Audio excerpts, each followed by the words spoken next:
thunder, still wind, quiet storm.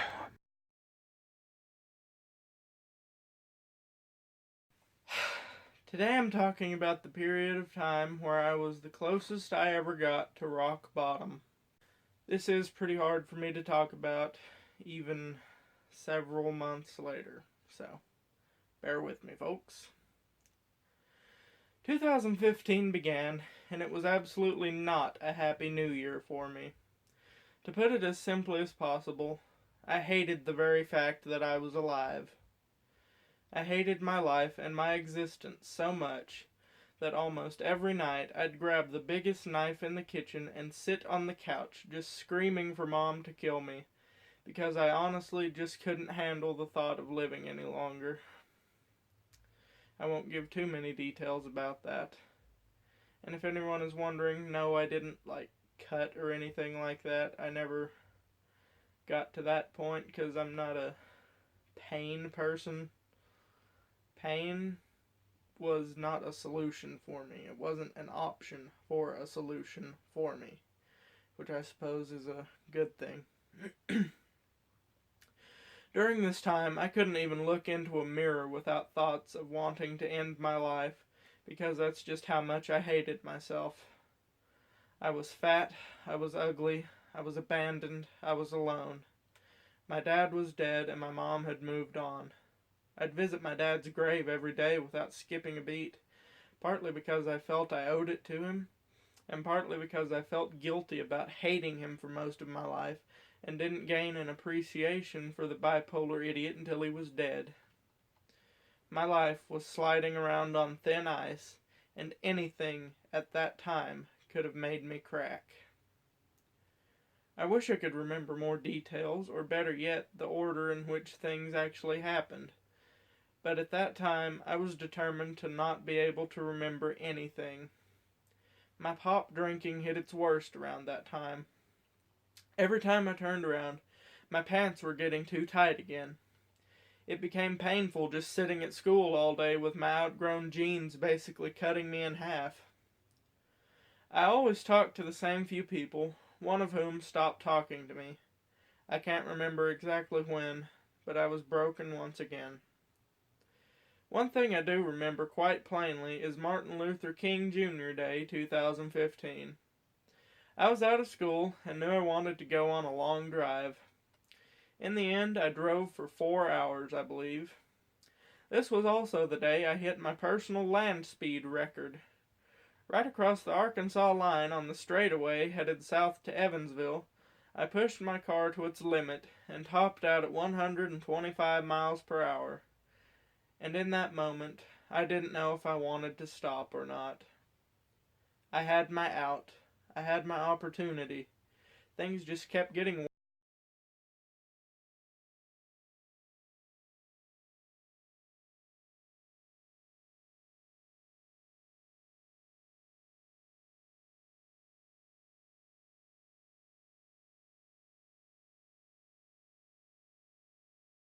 Mormon teenage Bible class. Around this time, I got to the point where I couldn't get anything done because of how much I hated my life, and I basically stopped going except for once every few weeks. Sometime in early February, I was skipping seminary as usual, and I got my first speeding ticket. 45 and a 35. Well, not even a month earlier, I had gone 125 in a 65. Come on, coppers, get me for the good stuff. I couldn't stand the thought of anyone looking at me. It got to the point where if we went out to eat, I'd send Mom in with money and we'd eat in the parking lot or just go home.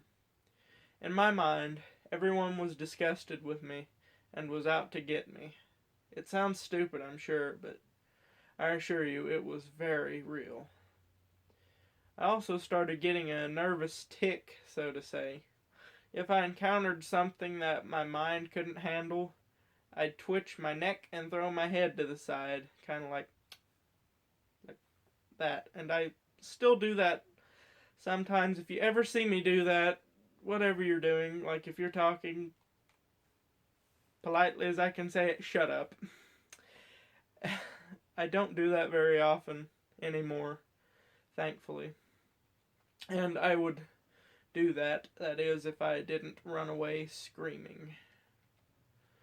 Also around this time was when I started expanding my musical taste, which basically means I went from country and relatively light alternative rock to things like Five Finger Death Punch, Slipknot, Dope, and Marilyn Manson.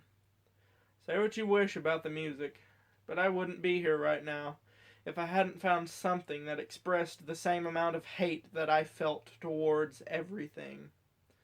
I suppose I could relate to what I was hearing. On a typical night during this time, I'd turn out all the lights, hook my phone up to the speakers, crank up the metal, and scream along with it while playing either Traffic Racer or Temple Run on my phone. While doing this in a typical sitting, I'd regularly go through at least 6 cans of Walmart Cola brand cola. Had to save money if I was going through that much that quickly. I knew I was doing self-hatred right if I was sitting in my dark corner, surrounded by cans, screaming to Marilyn Manson, with chills and tremors from the caffeine and sugar overload. What did Mom think about all this? She was typically gone to see Marshall during that, and if not, I simply didn't care if she heard or not. Once she got home, I would usually go sit on the couch and mope about how much I hated my life and that I wanted her to kill me. Sometimes I'd sit there with a loaded BB gun and point it at my head, on and off for an hour or more. And for those of you who don't think that depression and mental illnesses are real, you say it now, and you say it to my face. It took her until I finally started getting better that she realized I may have needed some kind of help. Not that I would have let anyone help me anyway. People trying to help me angered and disgusted me as much or more than looking at myself in the mirror. I may have been depressed and in an absolutely horrible place, but I still had my pride and didn't want help from anybody but myself. This is the end of chapter 4. This is the worst part you'd have to go through. In tomorrow's video, chapter 5, things start to get better, but of course, just to get worse once again. Thank you for watching, and I'll see you tomorrow.